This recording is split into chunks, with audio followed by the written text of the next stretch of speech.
But if they already have the knowledge, say, government or say to take a government in high school, can't they just like use that knowledge to take the government test, a standardized government test offered here at liberal arts and slip out of that class? How's that different than like having to use their 4 or 5 that they take attendance their senior year to get out of government? My rebuttal for that is that the courses are not standardized. They are topic based. So if you take one government 310, I think that's the first one, with Professor A, and another student takes government 310 with Professor B, it's not going to be the same material, but it's going to be the same credit. And this.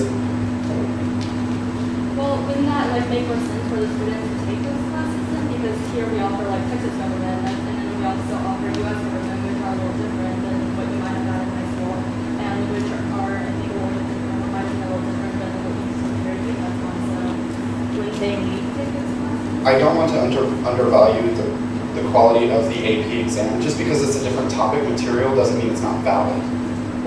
Does that answer your question? Yeah, but it doesn't really like address what UT wants our students to come out with. Right? Well, the university would decide what courses these would be credit hours for. So if they want to make comparative government an electives course within liberal arts, that would be something that people could accept as credit hours. So they wouldn't have to make it a major specific or specific majors exempt.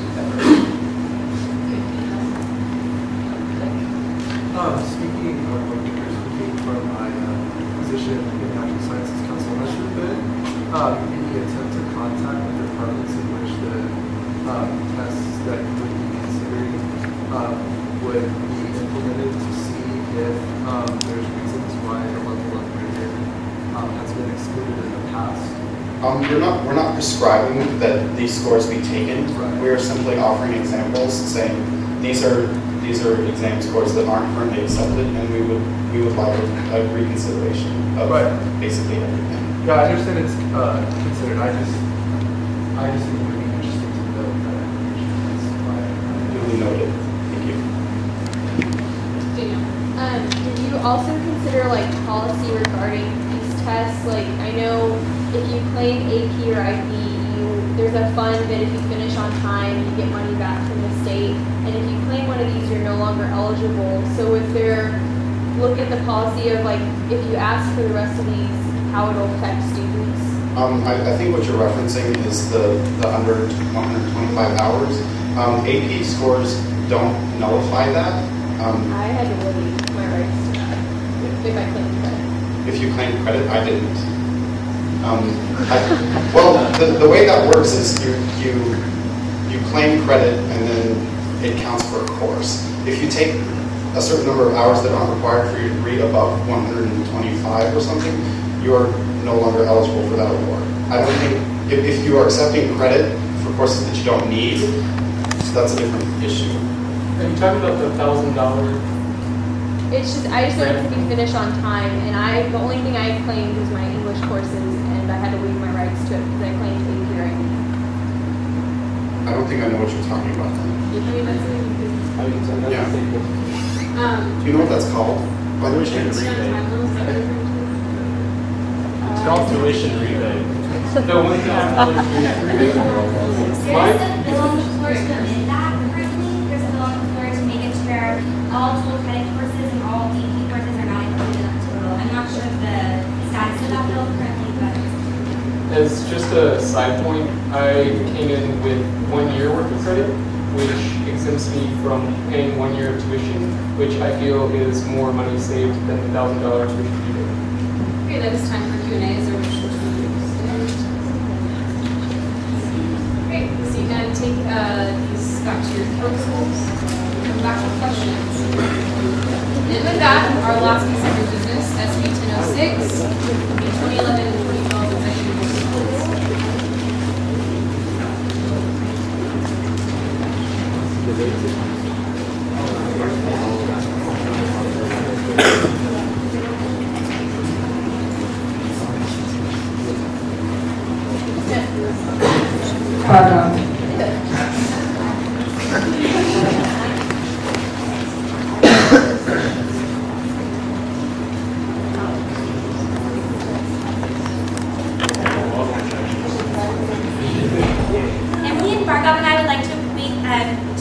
all the 2011 to 2012 appointments for the executive board, and they need to be passed by the assembly first, so we're going to present them all to you, as well as give you a brief overview of how we went through this process. So we'll start with policy director is Ali Smith. We have executive director Jeff Stevens, membership director Francisco Tamayo, administrative director Kendra Loftus, and communications director Michael Morton. So just to give you a brief overview of the process, we accepted applications for this position for about a week. There's a week turnaround. We had some pretty rigorous questions on there. Bargov threw some philosophical ones at them even about how you can do more with less. So it was a pretty rigorous application process. We scored those applications on a scale from 1 to 10 and each ranked those applications. And then after we ranked those, we all discussed each application among ourselves and made notes of all of that. We came up with specific questions specific to their application, just pushing a few issues further, asking a little bit more specific details of their plans and things that they hope to do in office. And then from there, we went into an interview process, which is about 75% of our decision is probably based on the interview. We did not do any scores specifically on the interview, but we discussed each applicant numerous times and pushed issues a little further. If Bargov says, I'm going to push this a little further, it really means he's going to push the issue a little further. So we asked a lot of questions of them and really got a good sense of that. We spoke with people that had worked with them before just to kind of get a sense of how their work ethic is and what they do. So with that, I will leave it open to any questions that y'all have for either of us or There's time for Q&A. Questions? Then a motion to fast track. Is there a second? Second. All those in favor of fast tracking SB 206, please say aye. Aye. All those opposed? Okay, we'll move into discussion and debate of SB 206. Motion been in. Second, is there a motion to approve SB 206? Motion to approve. Is there a second? All those in favor of SB 206, please say aye. Aye. All those opposed? Any abstentions? Congratulations.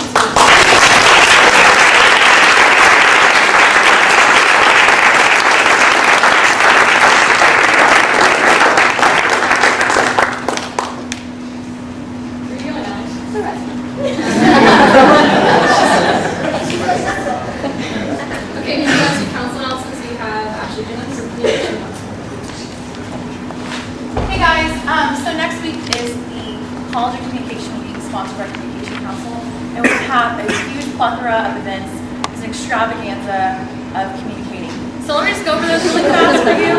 On Monday from 10 to 2, we're doing Make Your Mark on the College of Communication. So we're going to decorate the plaza, there will be games, free food, hopscotch going on, fun. And then at 7 p.m., we're doing Meet the Professor live draft debate where we have Dean Bernstein coming out with 3 of our most favorite professors, and they're going to actually be debating, and we're going to judge on who has the best skills to reach civilization, and the winner gets an award. So that's kind of cool. So you should come out and see that. So that's Monday. Tuesday, we have Patrick Terry coming with P. Terry's for a lecture series starting at 6 p.m. On Wednesday, we have our career fair from 12 to 5 in the Union Ballroom. And then at 6 o'clock, we have our town hall in this room, actually, at 6 o'clock for constables. So coming out with that. Thursday is huge. From 10 to 2, we're doing a thank you to our teams in the plaza. Then from 6:30 to 8, a portfolio showcase for all you advertising or PR people. And then from 6:30 to 8, we also have a Head Over Reels compilation of student films. It's going to be judged and critiqued and everything. So if you're RTF, submit stuff for that.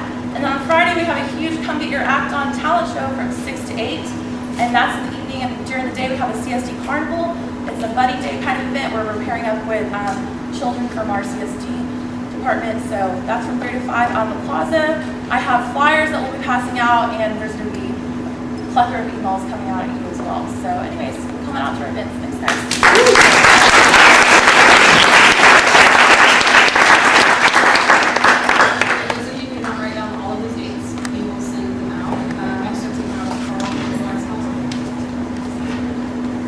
All right, y'all, so I'm going to try to use this thing.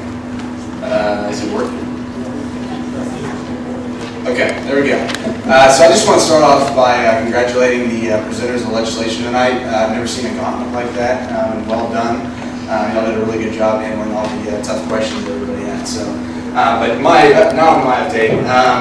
We, as I said, last General Assembly, I'm the chair of Liberal Arts CTVAC, and we presented our first big recommendation before spring break.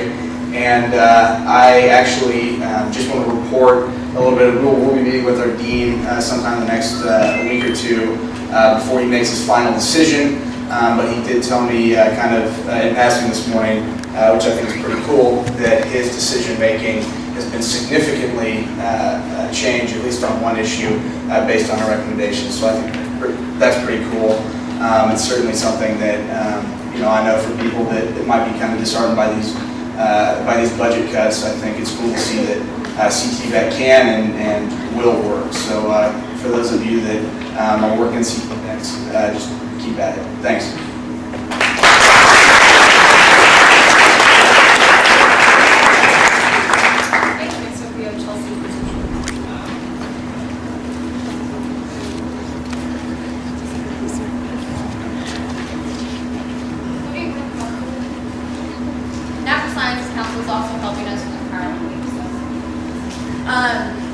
Okay, so Social Work Council and NFC, we're working on Empowerment Week. NFC's going to give us a big help out at our last event, which is our Midnight March. We have a bunch of flyers with the dates and everything to hand out. So we started Wednesday, and Wednesday we had events like some yoga classes, stress-free lounge. By the way, what is amazing at card games, and from that out, stress-free lounge, I lost a lot. And our stress-free lounge was just a bunch of games and puzzles and stuff for students to chill. Yoga classes were awesome. One of them was packed. People were like this. And then today we had some self-defense classes. Those were really cool. I took one out myself.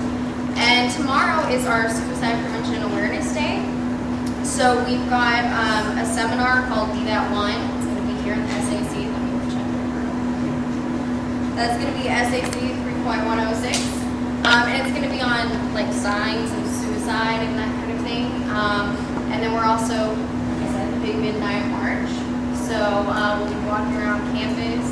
It's just going to be from one side of the tower to the other, and we'll have glow sticks, so you should come. And it's just kind of in memory of suicide victims and support of their families and that kind of thing. So you should come. And we have some shirts here if you guys want some. They're really cool. Thanks.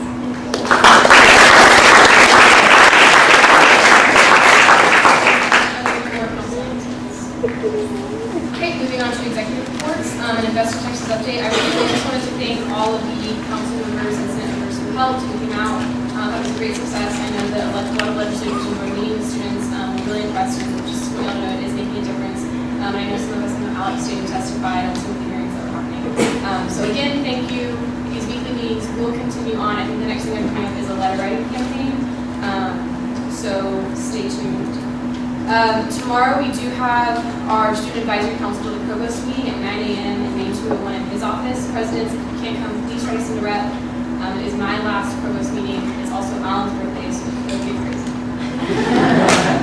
I heard Provost about it, so it's not true. I made that up. But the last thing I wanted to say, I'm going to go on my soapbox a little bit.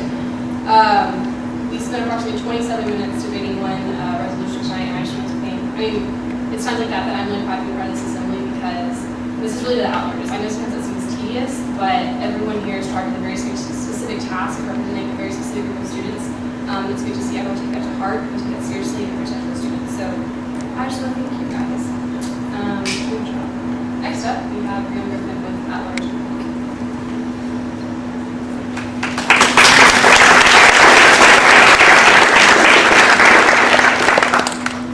Okay, so this week's at-large of the week is Andrew Clark, because he just works so darn hard. So give Andrew a round of applause. And then I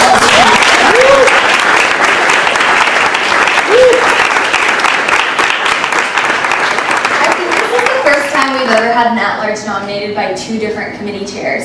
So congratulations on that. And your committee chair said that whether it's writing, presenting legislation, okay, or with FA Week or with Invest in Texas, your hard work just is